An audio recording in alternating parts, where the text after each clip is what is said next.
ये हमारा उस वचन का, उस प्रचार का दूसरा भाग है जो आज हम प्रचार कर रहे हैं। पढ़ेंगे एक वचन को, पढ़े जोर से ध्यान। लूका की पुस्तक 1 अध्याय 78 एंड 79 वचन, जहां पर लिखा हुआ है, जोर से पढ़ेंगे। यह हमारे परमेश्वर की उसी बड़ी करुणा से होगा, ये हमारे परमेश्वर की उसकी महान करुणा से होगा, जिसके कारण ऊपर से हम पर जिसके कारण ऊपर से हमारे ऊपर भोर का प्रकाश उदय भोर का प्रकाश उदय होगा, कि अंधकार और मृत्यु की छाया में, कि अंधकार और मौत की छाया में बैठने वालों को ज्योति दे, बैठने वालों को ज्योति मिले, और हमारे पाँव को कुशल के मार्ग में सीधे और हमारे पांव कुशल के मार्ग में चलाए। परमेश्वर का धन्यवाद देते हैं।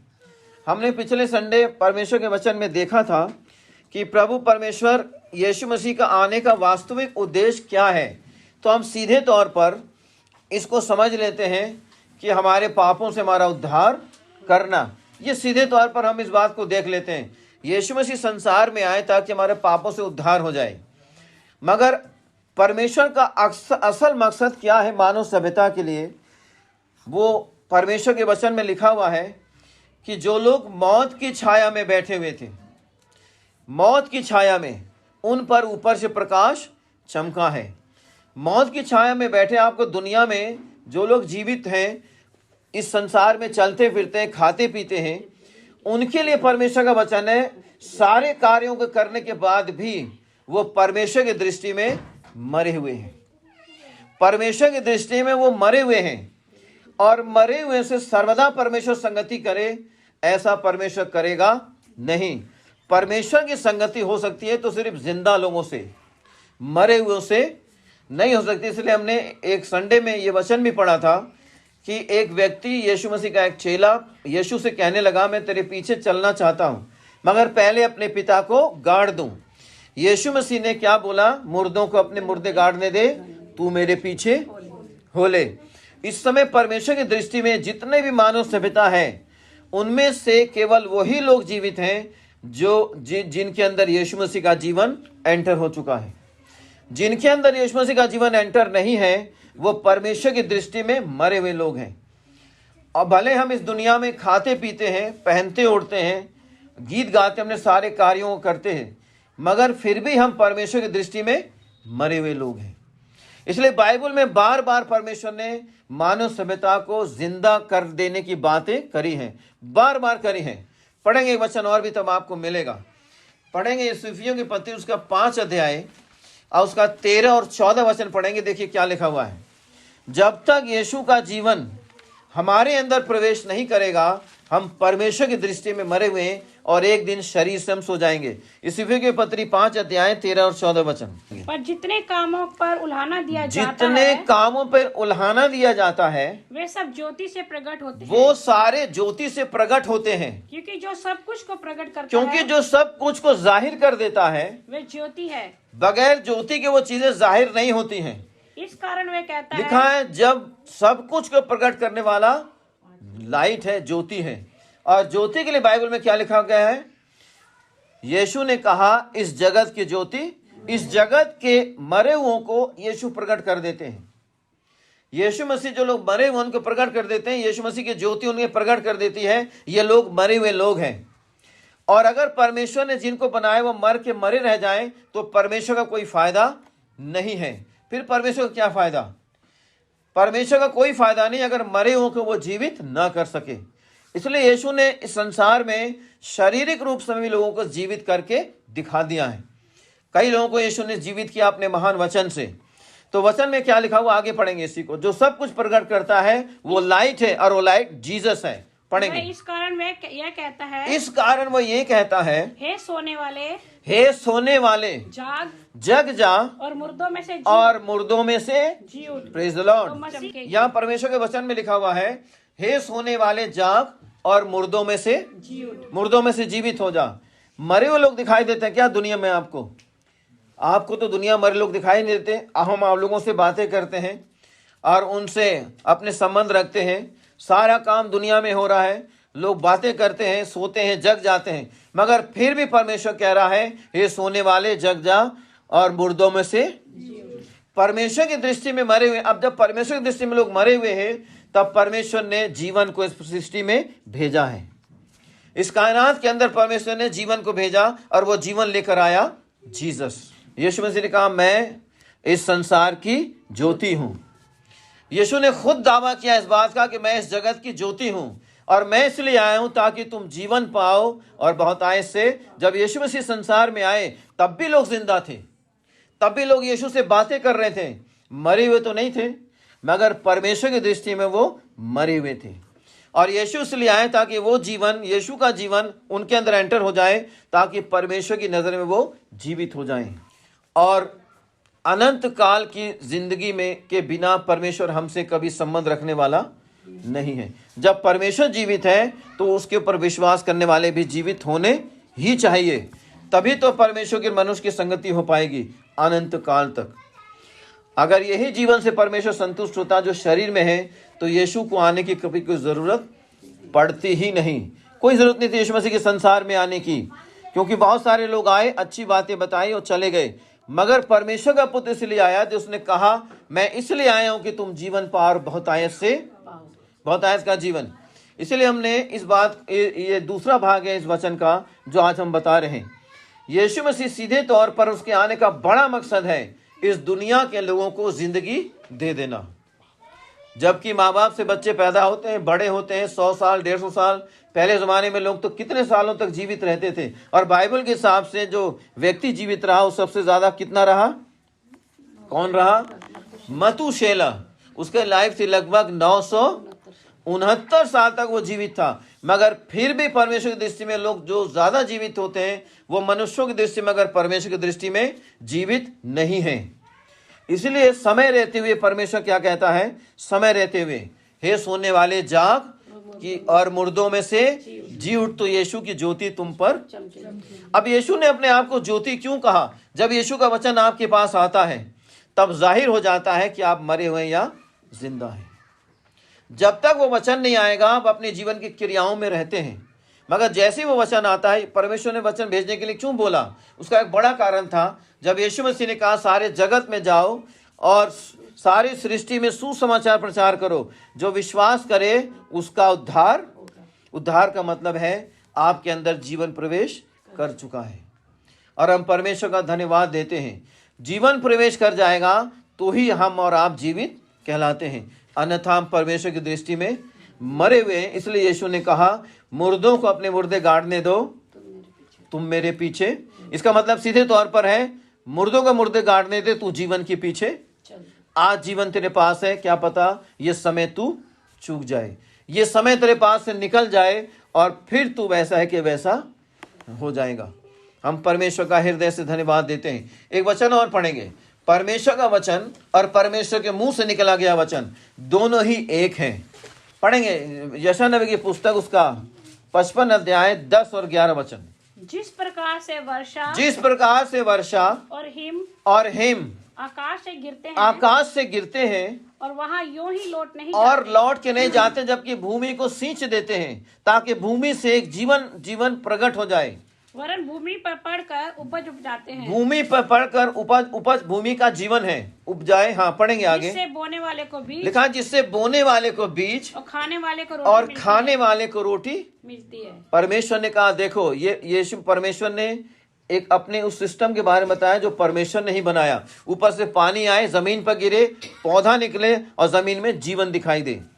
तो परमेश्वर ने कहा, आगे पढ़ेंगे इसका 11 वचन। उसी प्रकार से मेरा वचन है, वचन भी होगा। हाँ, जो मेरे मुंह से निकलता है वो व्यर्थ नहीं ठहरेगा, मेरे पास ना लौटेगा, और मेरे पास व्यर्थ ठहर कर कभी नहीं लौटेगा। परंतु जो मेरी इच्छा है उसे वो पूरा करेगा। और परमेश्वर की इच्छा क्या है? मरे हुए लोग जीवित हो जाए। जो मरे हुए लोग हैं उनके अंदर यीशु मसीह का जीवन प्रवेश कर जाए, और जैसे यीशु का जीवन प्रवेश करेगा तब हम जीवित हो जाएंगे। बगैर उस वचन के हम जीवित नहीं हो सकते। इसलिए मनुष्य इस बारे में ज्यादा सोचे, ये परमेश्वर चाहता है। इसलिए बाइबल क्या कहती है? शरीर पर मन लगाना तो परमेश्वर से बैर रखने का मतलब क्या है? सीधे तौर पर आपको जीवन प्यारा नहीं है, आपको मृत्यु प्यारी है। मूल में इसका मतलब यही है। परमेश्वर से बैर रखने का मतलब क्या? परमेश्वर से बैर का मतलब आपकी संगति परमेश्वर से नहीं है, और नहीं है तो जिंदगी भी नहीं है। इसलिए परमेश्वर यीशु मसीह संसार में आए, एक बड़ा मकसद था, जो बड़ा मकसद था कि इस दुनिया में लोगों को जीवन प्रदान कर देना, उन्हें जीवन दे देना, ताकि वो अनंत काल तक परमेश्वर की संगति में जीवित रहे। हम परमेश्वर का धन्यवाद देते हैं। इसलिए बाइबल में लिखा हुआ है सीधे तौर पर कि मैं अपना वचन भेजता हूं और वे सिरजे जाते हैं। सिरजे जाने का मतलब होता है वो जीवित हो जाते हैं। वो अपना वचन भेजता है और हम सिरजे जाते हैं, यानी हम जीवित हो जाते हैं। अब परमेश्वर का हम हृदय से धन्यवाद देते हैं। परमेश्वर का धन्यवाद इसलिए देते हैं कि प्रभु ने योजना बनाई कि जो लोग मरे हुए हैं, इसलिए परमेश्वर ने आदम से क्या बोला था? जिस दिन तू खाएगा उसी दिन। अब बाइबल बताती है एक मनुष्य के द्वारा इस पृथ्वी पर मौत आई है। ऐसे लिखा ना बाइबल के अंदर, एक व्यक्ति के द्वारा मौत आई, और परमेश्वर का धन्यवाद हो यीशु मसीह एक व्यक्ति के द्वारा जीवन भी आया है। अनुग्रह बहुत ज्यादा है और दंड अनुग्रह के जैसा नहीं है। अनुग्रह परमेश्वर का बहुत ज्यादा है। यीशु मसीह के आने का मकसद एक ही है, जिसको हम एक सिंपल भाषा में सोचते हैं कि हमारा उद्धार हो गया। परमेश्वर हमारा उद्धार करने के लिए यीशु को संसार में भेजा है। असल मकसद परमेश्वर का है जो लोग मरे हुए हैं उन्हें जीवन दे देना। एक वचन और पढ़ेंगे, निकालेंगे मत्ती की पुस्तक उसका 9 अध्याय और उसका 12 वचन पढ़ेंगे। देखिए क्या लिखा हुआ, मैथ्यू चैप्टर 9। यीशु ने इस बात को बड़ी सिंपल भाषा में बोला, इसलिए यीशु का जीवन हमारे अंदर प्रवेश करना नितांत जरूरी है। हाँ, 9 का 12 वचन। यहाँ पर यह सुनकर यीशु ने उनसे ये कहा, सुनकर यीशु से लोग बातचीत कर रहे थे, उनकी बातें यीशु ने सुनी और कहा, वैद्य भले चंगों के लिए वैद्य भले चंगों के लिए नहीं है, परंतु बीमारों के लिए आवश्यक, केवल बीमारों के लिए। यानी यीशु ने उन बीमारों को क्या बोला? यीशु के सामने बीमार क्या हुए? मरे हुए लोग। बीमार जो था, इसका मतलब यहाँ पर परमेश्वर कह रहा है वो वैद्य की जरूरत उन लोगों के है जो मरे हुए हैं। यानी यीशु ने सीधे तौर पर बोल दिया जो बीमार है, बीमार का मतलब है वो लोग जो मर चुके हैं, उन्हें के लिए उनको मैं जीवन देने आया हूं, जिंदों को नहीं। परमेश्वर के वचन से लोग जीवित होते हैं। परमेश्वर का वचन जब भेजता है तो वो मनुष्य जिंदा हो जाते हैं। और बाइबल के अंदर जब कुछ व्यक्ति यीशु मसीह से सवाल जवाब कर रहे थे, वो यीशु सवाल जवाब कर रहे थे और यीशु को एक बात में फंसाना मांग रहे थे। और वो बात थी कि एक स्त्री थी जिसकी शादी हुई, उसके कई भाई थे। स्त्री मर गई, फिर दूसरी शादी, तीसरी, चौथे से ऐसे करते गए शादी।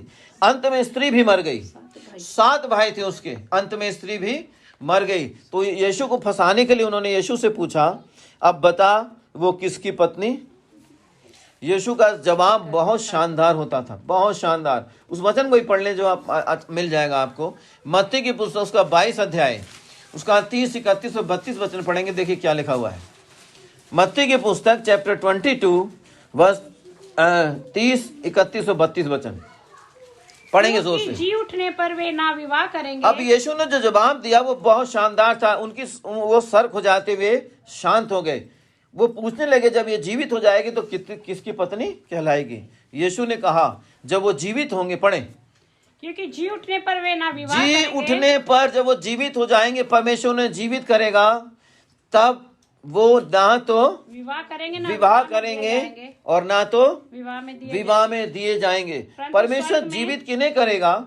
जिनके अंदर यीशु का जीवन प्रवेश कर चुका है। यदि वो शरीर में सो गए हैं तो भी परमेश्वर उस जीवन को दोबारा लौटा कर ले आएगा, जिनके अंदर यीशु का जीवन एंटर हो चुका है। जब वो शरीर से सो जाएंगे तब पर भी परमेश्वर उनके ऊपर एक छाप लगाएगा कि इन लोगों को, इनके अंदर यीशु का जीवन है। और जैसा यीशु 3 दिन तक पृथ्वी के घर में रहे, वो कितने दिन रहेंगे हमें नहीं मालूम, मगर 3 दिन के बाद जैसे यीशु पृथ्वी से बाहर निकले, वैसे वो भी बाहर निकल आएंगे, जिनके अंदर यीशु का जीवन एंटर हो चुका है। और ये काम कौन करेगा? परमेश्वर का आत्मा। परमेश्वर की आत्मा ने यीशु को जीवित किया। वचन में लिखा हुआ पवित्र आत्मा ने यीशु को जीवित किया। तो पवित्र आत्मा ही हमें और आपको, जिनके अंदर यीशु का जीवन एंटर हो चुका है, शरीर में सो जाने के बाद भी उन्हें पुनः जीवित कर देगा। परमेश्वर का धन्यवाद देते हैं। पढ़ेंगे इस वचन को आगे और भी। अब यीशु ने शानदार बात बोली यहाँ पर।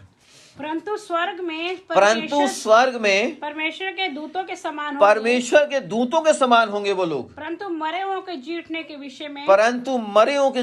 विषय में क्या तुमने ये वचन नहीं पढ़ा जो परमेश्वर ने तुमसे कहा मैं अब्राहम का परमेश्वर, इज़हाक का परमेश्वर और याकूब का परमेश्वर हूँ। वो मरे हुओं का नहीं परंतु जीवितों का ये तीन लोग परमेश्वर की दृष्टि में जीवित हैं।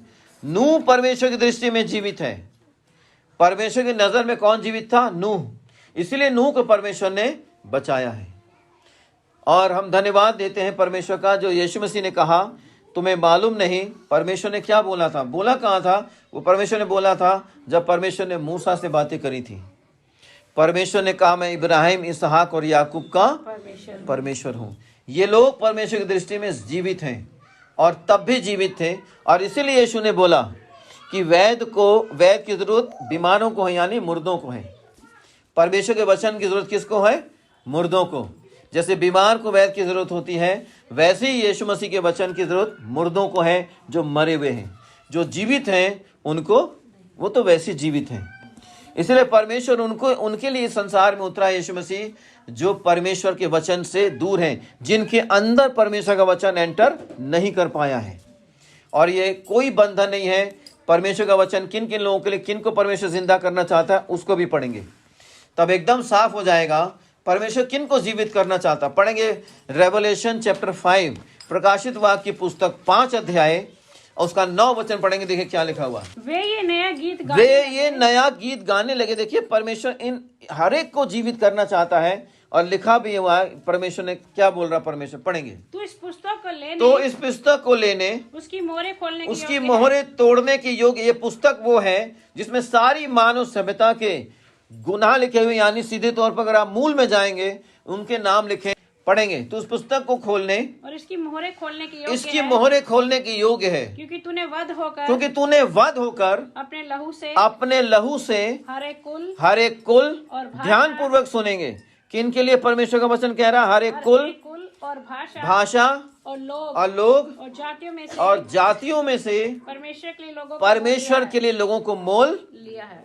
ये काम सिर्फ जीसस ने किया। आज तक पृथ्वी के ऊपर ये काम कोई कर सका नहीं, क्योंकि वह मनुष्य के अपराधों को, यानी मनुष्य की मौत को अपने ऊपर ले लिया उसने। अगर मैं इसको बहुत शुद्धता तरीके से जानूं तो उसका मतलब ही यही है, मनुष्य की मृत्यु को यीशु ने अपने ऊपर ले लिया और पुनः जीवित हुआ, ताकि जिनकी मौत को उसने अपने ऊपर लिया है उन्हें पुनः जीवित कर सके। यही एक कारण था कि यीशु मरा और तीसरे दिन जीवित हो गया। जो लोग जीवन चाहते हैं वो यीशु के पास आएंगे। और बाइबल बताती है जो यीशु के पास आएगा, परमेश्वर का वचन कहता है उसमें कभी निकालूंगा नहीं। ये एक बड़ा काम था यीशु मसीह का आके, परमेश्वर की यही योजना थी। तो हम अच्छे से जान लें हम कहाँ पे खड़े हैं और फिर वैसा ही व्यवहार करें, ताकि यीशु का जीवन हमारे अंदर बना रहे।